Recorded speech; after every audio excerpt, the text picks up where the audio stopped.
Welcome to a special new series of the Build How podcast that we're calling Leadership Unlocked. This series goes deep on values-driven leaders as they share what they have done to scale their teams. I'm your host, Sarita Dua, and in each episode, we sit down with leaders who've built scalable, high-performing teams that thrive on growth. We'll hear real stories about how they got started, the lessons they've learned, and the unique superpowers that make their team stand out. Whether you're a real estate professional exploring your next move or just passionate about leadership and growth, you're in the right place. Let's unlock what makes great leaders and great teams truly magnetic. Today, I'd love to introduce to you Sharon O'Connell. Say hi, Sharon. Hi. So happy you're here. Sharon and her husband Brian are operators of the Welcome Home team in Fayetteville, North Carolina, and I'm going to let her do a quick intro about her and her team. Thank you for allowing us to be here. My name is Sharon O'Connell. My husband and I have the Welcome Home team. We're located in Fayetteville, North Carolina, which is home to Fort Bragg, a huge Army installation. So that's the majority of our clients. And we sold 354 homes in 2025. We have about 9 agents, and 5 of those have been with us the whole year. And we have 2 in-house admin, and then we have 4 virtual assistants that work with us. Perfect. That's incredible, the amount of business you've done with pretty small and mighty team. So we're going to definitely get into all of that and more. But first of all, again, thank you for having me. I want to make sure you have permission to brag today too, because I know you run an incredible team, and I want you to be able to be humble and share exactly kind of what sets you apart and what makes you guys so successful in your market. But before we get to any of that, I'd love to back it up, Sharon. So let's get deep and let's go back to the beginning. Tell me, how did you get into real estate? So for me personally, I've always been interested in real estate. When I graduated from school, I was a registered nurse and got into that right after school. And I always wanted to get into real estate, but I was a single mom with 2 kids, and I really didn't have any. I had a real estate mentor that helped me buy houses. I bought and sold quite a bit on my own, but no one really encouraged me. And so fast forward, Brian and I met, and he was already a real estate agent. So he had been working as a real estate agent for about 4 or 5 years when I met him, and he was at a really, really busy spot where he needed leverage. And neither one of us knew what we were doing. So I said, well, I can help. So I would ride along with him and help. And then it just kind of snowballed into where it became a choice where I needed to give up my nursing career or choose real estate. Because as we all know, you can't really do it a lot part-time or do it very long for part-time and stretch yourself thin. So I ended up getting my license and going into it full time. Well, I love that because you're admitting what a lot of us sort of feel. Not many of us when we were little kids in school at career days say, I want to be a real estate agent. So it sort of happens accidentally. It sort of happens sometimes with your life circumstances, like you said, single mom of 2 kids, trying to just make things work. And then I think for me, right, I love that Chinese proverb that the person who's chasing 2 rabbits catches none. And so at some point, even if you thought you were helping out, you get to the point where, wow, this sort of side gig is becoming bigger than my first gig. And I got to make a choice because I can't do both and do them well, right? Things just start falling through the cracks. So I love that you kind of backed into it a little bit and you sort of went to where you were needed as opposed to help. A lot of people, me included, do this for the flexibility, and what they don't realize, it's still as flexible as it may be. It's a heck of a lot of work, and you get to the point where you have to make some choices, right? So when was that when you left your nursing career and started joining Brian full time? Yeah, How many that years was ago? in 2013. Okay, So 2013. feels like And was it yesterday. just the 2 of you at that time, or did you actually have a team? It Okay. was. We were with a different company, and Brian. Brian was an individual agent, and he only worked with buyers, and typically only worked with new construction buyers. So when I started helping him, he was giving a lot of business away because he would have clients call him and say, "Hey, I'm ready to sell," and he would say, "I don't work with sellers. Let me pass you off to somebody." And I was just like, So he had a "Oh, very narrow box, right? yeah, If you didn't fit in the box, he was just like, "I can't help." yes, So, go ahead, I yes." cut you off. So you saw some No, opportunity there. yeah, yeah. So I am still the kind of person. I realize that even when people say, "What do you want to do?" or "What do you enjoy?" I enjoy helping and filling in the need, whatever it is. So when I joined Brian, I said, "What do you not like to do?" And I'll do that. So it was paperwork and sellers. Okay. So so that's kind of how I started. And a lot of people hire too late. So I think he needed leverage a lot sooner, because when I came on, it was still a lot, and it was even a lot for us. So we were really struggling with not having leverage. We didn't know what we were doing. We were, at capacity with what we could do. We were working 24/7, and we really didn't have anyone in our life that said, "This is what you need to do next." Right. Um, and it was probably just about 6 months or so after I got into real estate that the team leader from the local Keller Williams pulled us aside and said, "Hey, I want to talk to you." And we just kind of blew them off. But just having some systems there that said, "Hey, what if you hired somebody?" And that, honestly, that had never occurred to us ever, because we were still very new into, I was very new into the real estate thing. Um, so that's kind of so, people say, "Well, why did you start a team?" Well, we didn't really start off a team on purpose. It was just out of necessity. We said we need leverage because we didn't know how to say no. If we have clients coming to us, we're going to say yes no matter what. And because of that, we just needed help. I love that. So you grew your team just organically based on what the needs were. And I love that you and Brian were very clear too, that he did sellers, you did buyers, you did paperwork, kind of a clear division. And therefore you weren't probably stepping on top of each other in terms of overlapping or both kind of doing the same thing. You had different strengths, and you complemented each other that way. So it was just the two of you. You got some leadership at your brokerage to kind of help you. And you also were kind of forming a team when teams were pretty new, right? Like the whole concept was newer. I think it was everyone sort of had that badge of honor being super busy and didn't really know how to use leverage and to scale. Let's talk about place and where they fit in terms of, you mentioned at the beginning of this call how your team is structured with the 9 agents and some admin.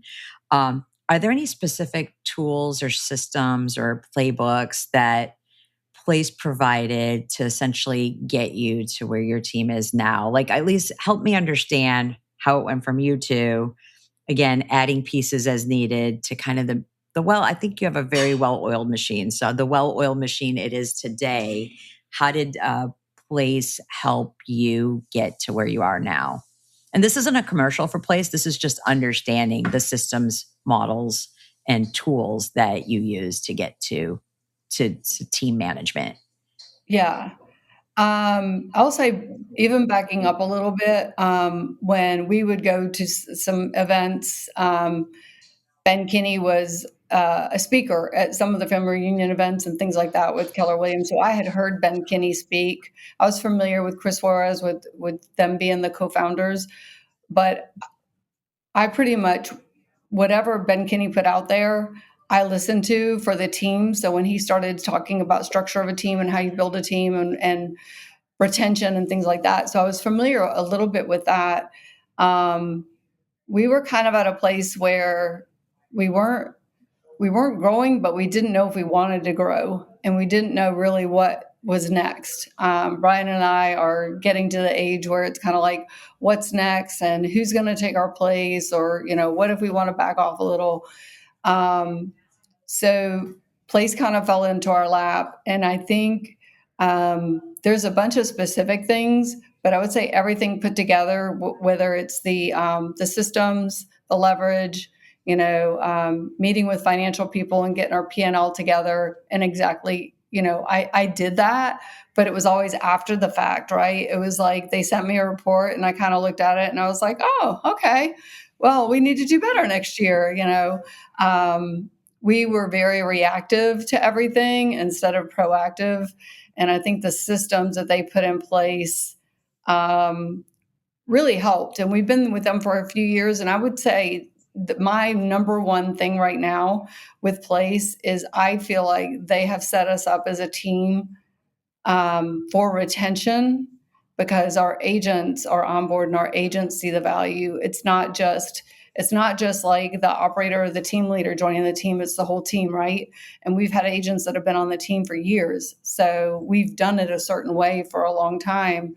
And with some of the things that Place involves the agents with, like having the contests, paying them, paying them to come out to Scottsdale after if they win a contest, and that now they're surrounding themselves with other people who are doing a lot. And I feel like that's kind of how Brian and I started advancing our team is when we started traveling and we started being around people that did a lot more than us and knew a lot more than us. And with our town, we were the only team for the longest time, and no one wanted to work with a team. So we had a lot of barriers that we had to overcome. And I feel like it's almost kind of the same thing with the members of the team. Now they go and they're around these other Place teams, which are top of whatever area they're in the top percentages of what they're doing. And now I have my agents who are shoulder to shoulder with these guys, and they can the energy that feeds off of that. I don't have to do it alone, and it's not me telling them to show up every day. It's what we all do as a group. It's not me saying this is what you need to do. It's we're all showing up as a group going, we get to do this. I love that. You said so many things that I just am going to pause and make sure everybody who's listening really heard.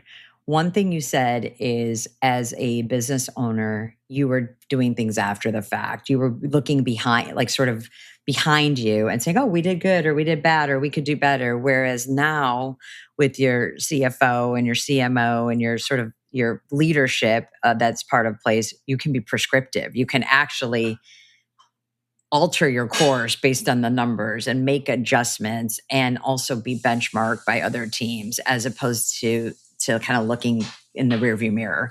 The second thing you said, which you said the word alone, leadership can be really lonely. And I think sometimes because we're pleasers as agents, we tend to hire to like where the agent's at like, oh, like we can be kind of Burger King, have it your way, whatever you want to do, there's a spot for you because we're somewhat positive people and personality wise. And having a culture of productivity and having standards that not only your team subscribes to, but all the teams subscribe to, create this thing that everyone wants to be a part of and they want to get better and in a weird way be competitive, not with each other where I'm going to do better than you. It's like I want to do better than my PR. I want to do better than last year. I want to do better than last month. And I want to surround myself with other people who want the best for me. And that's like when you think of production contests, for those of you who are listening, we do these production contests like every quarter or so where we'll do a 75 or 90-day sprint where we're doing 50 open houses or 5,000 calls, or we're counting the number of agreements we take. When you think about it, that's what our job is, right?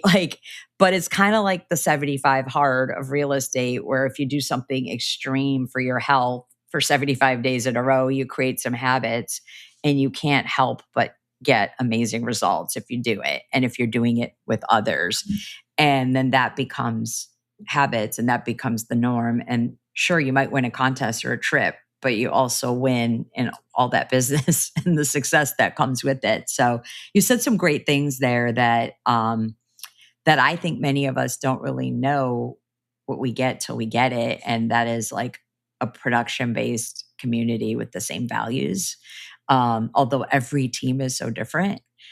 So let's again kind of get back to your team, which is like I'd love to hear a little more about the vibe of your team, kind of what your culture's like. Why would, like you already said, like you're one of the only teams in Fayetteville, but like what why would someone join your team versus another one or even going out on their own? Like, what do they get when they're part of your team specifically? And I'd love for you to, again, like I said, it's not a humble brag, but like what are you really proud of about your team so that if someone's watching this and thinking about joining you, they kind of hear it from you in terms of, like what you have to offer.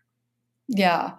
Yeah, for sure. I think with the systems and the things that we have in place, I think one of the things that we're proud of is that we can get agents into production really quickly. We partner them up with an agent with experience and get them into the hands-on. While their place covers a lot of their onboarding and we have an agent launch, so they're able to focus on that with place, and we're able to focus on getting them in production and getting them to making money as soon as possible. That's huge for us. I think we are very consistent, so we have a reputation in this area as you know being consistent. We've always shown up 4 days a week, and we always lead gen together. We've always done call nights and things like that. So, but for the people that truly want to be like a rock star and make a really big success in real estate, it's we tell people we have the recipe, you just need to follow it. Like if you follow the recipe, we guarantee you'll be successful. We guarantee you'll reach your goals, because no one's come to us with these crazy goals. It's like we can get you there. I promise you. And because we have so much experience, we've got a lot of we pride ourselves on our per agent productivity. With any agent that has been on the team for 2 years or more, they're closing around 40 deals or more a year. So we're able to build on that to give them the leverage to focus on their business. I have to cut you off. That is so huge. In fact, you said it like you're doing, 350 or so deals divided by 9 agents. And I already did the math there and going, wow, that's like 40 deals per agent. That is incredible. I mean, many team agents average, they might do 20 or even less. And certainly single agents, I know 71% of the agents last year didn't close a single deal. And for single agents, 3, 4, 6, 12 is a lot. So let's talk about that. I don't know your stats compared to the other teams, but I would guess your number of transactions per agent is on the high end. And how do you do that? Is it just and there's what's the secret? I think the secret is number one, time. Um, with each new agent, like it's on our side, it is a huge undertaking for each person. It's a huge undertaking for the experienced agent that they are mentoring. We do have things with place like stock and revenue share and things like that we can use as incentives for the experienced agents when they're helping the new agents come on, to kind of recognize and reward them for that. So I think they are pretty much, Brian used to onboard every single new agent, and he doesn't do that now, but the experienced agents were onboarded by Brian and they know what it's like. So it's like, you're coming with me, you're my shadow, you're going to get hands-on real world experience. And then, like he's out now going to look at new construction. So this new agent's going to get all that she needs to know about floor plans and the new construction neighborhoods and what to look for in the various phases. And so I think that's huge because we pride ourselves on being the local expert and knowing what we need to know for buyers and sellers. So some of the things that Place does are things that we kind of already believed in, but they set it up. So for instance, 100 previews, like we're on board with that because we see the value of previewing 100 homes when you're onboarding. This is going to give you the experience. Well, So it's great to have models, right? They don't work if you don't follow them. And so, yeah. but I'm going to give you some credit that you're not giving yourself. But one, you're good at finding talent. Like whether it's trial and error or what, you're good at finding talent. But then what you just said, which is you take time with the talent that you find and you invest in those people, and you don't just throw them to the wolves and hope that it all works or plug them into a system. You take the time, you have them shadow you, you invest in them. But then not only a team culture, but a place culture where if you're doing 40 deals, I'll be honest, there's probably an agent here or there that's selling 40 homes on a team thinking, wait, I could probably do this myself. I can probably make a little more money, have a little more freedom. But that vibe that you have, that culture that you have, the community that place has, some of the incentives they have to stay, why do it alone when you can do it with others and high five each other along the way, right? So that culture can be a poster, but it's not words or a slogan. It's like the feel that someone gets. And I think when you're doing that kind of business, there's a reason they want to be part of the team. You've created a family that they don't want to leave, and they have no reason to leave because all their needs are being met. And I think for anyone who's thinking about joining a team like you, that says a lot, because you're attracting people that do a lot of volume and they still want to be part of the team, because we all know 1+1 = 3. The team together is much stronger than all the individual parts. Yeah, for sure, for sure. And I So will I will say, as an aside, I do have family members on the team, which also helps. Um, but the team members that have been on the team for 2 or 3 years, we are a military town. So there's a lot of people who live in this town that don't have family in this town because they're military. So we become like a second family to a lot of these guys. And so I also think it goes further than even like, production in the team. It's like they're going to spend time with us on holidays. We had one agent who lived with us during COVID for 8 months. So there's, it's like, I think knowing that we care more than just, your numbers and things like that is a huge thing as well. Oh, that says a lot about your heart. If you're opening your home for the holidays and or for extended stays, it shows that you can say a bunch of things, but you practice that with action, and I think that's really huge. We talked a bit about like what sets your team apart, and a little bit about what kind of agents thrive on your team. Obviously, it sounds like they're learning based. They're willing to plug in and follow the models. Is there anything that people would be surprised to learn when they join your team, like that they didn't expect, whether it was good or bad? Just kind of like, wow, any sort of thoughts there on anything that might be surprising that you may not have set them up for up front, and then they again could be positive, could be negative, but something to share. I would say both. I think negative would be that we hire a lot of new agents, very new, inexperienced, oftentimes young agents. So I think even though we have the conversation before they start about the amount of time and energy and work that goes into this job, I don't think they really believe us until they see it. And when they see everybody else, you know, with the experienced agents, they make it look very easy to close 6 deals a month or whatever. And they tell these agents, I had to go through this to get where I am now. So I think that's always a culture shock, I think, for a lot of people to realize how much work, especially at first, it takes. And then on the positive thing, I think they also don't realize how much we care and how involved we are, with team building and with family and things like that. So it's kind of like, it's just real estate's like a lifestyle, right? It's not a 9 to 5 job that you're going to clock in and clock out of. So these are people that you want to spend time with, not you've got to get along to keep that culture good. Yeah, I love that you said both a positive and a negative. And your negative thing about it being hard work, that's not your team. That's just real estate too. It's just, I think we do make it look easy, and it is a lot of work, and it's a lot more structure and time discipline that, like in a job where you can kind of get up and go to the gym and have a latte and not actually work until 10 or 11 in the morning if you didn't want to. So that there's always that a little bit of culture shock.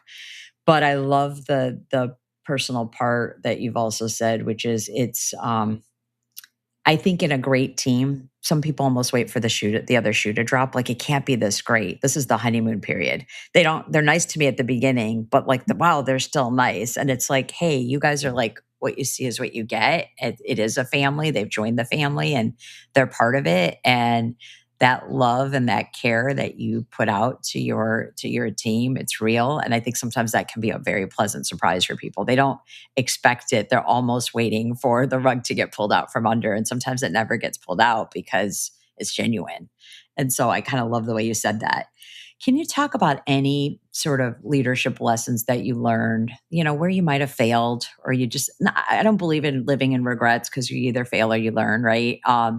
But just, advice you might give someone who's sitting there watching this, wanting to start their own team or something you wish you learned sooner, or maybe a mistake you made that you try not to make over and over. Any kind of leadership lessons that you would be able to share with us? Um, I think as far as just general leadership, I would say, um, knowing, we've heard it before, but knowing you can't want something more than they want it. And that just because this is how you think doesn't mean that's how everybody else thinks. I think for anyone starting a team, I would say why. Um, Make sure you know why you want to start a team and making sure that you're aware of kind of, what you're getting yourself in for. I joke, kind of half joking, that, if my team imploded today, I would go find a really good team to join and not start over again because I do see the value in a team, especially in being a team member. I think another thing with our team is they also realize that they do see, what we do as team leaders, and they do value their role and their life, that they have a really good work balance life and with the support, and which was my goal to begin with. I didn't want anyone to go through what Brian and I went through when we started in real estate, and how we had absolutely no time and how it kind of ran our life. So that was kind of one of our goals.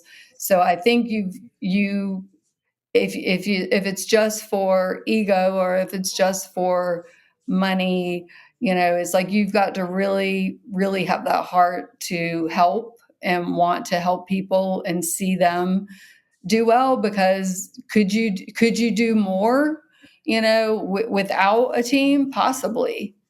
But would you get as much are you going to get the fulfillment with that by seeing maybe, even agents that leave your team? There's nothing more I want them than for them to be successful. And if they leave the team and they're individual agents, we're going to help them as much as we can and support them. But it does give us a little bit of, you know, we had a part in that. We got to help that. So it's like having a lot of kids, really.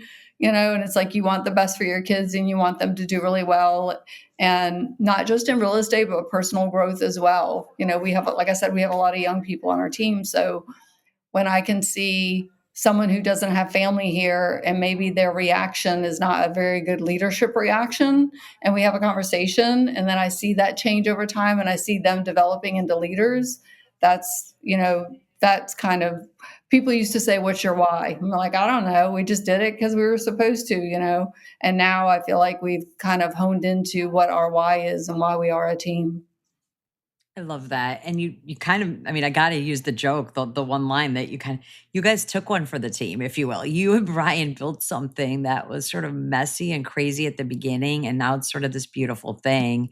And if it imploded, like again, the value proposition you offer for your team members, you want the team to feel loved, supported in all ways, the whole person, both in business as well as personal, and to not have to do all the messy growth that you had to do to kind of get there and provide this environment. What a great leadership lesson and value that you're saying there, because I do agree. I think some people like their name in lights, or they do the team thing because they think it's the thing to do because everyone's doing it. But it's like sometimes I was in tech prior to real estate. Sometimes you take the best salesperson who's really good with people and you put them in management because they deserve the promotion. And you realize they're not good at budgets. They're not good at management. They're not good at meetings. They may not even be good at time management. They're just really great at people. And you just took them away from their zone.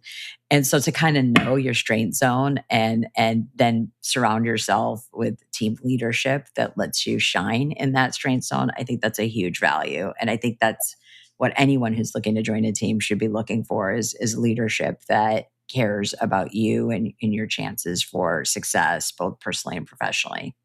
So I think that might be a great place to kind of end our conversation. But I do want to leave you with kind of the opportunity to share anything you'd like. Is there any question that I didn't ask you, or anything you want to share with regards to your team? And also make sure you give me a commercial of like where people can find you.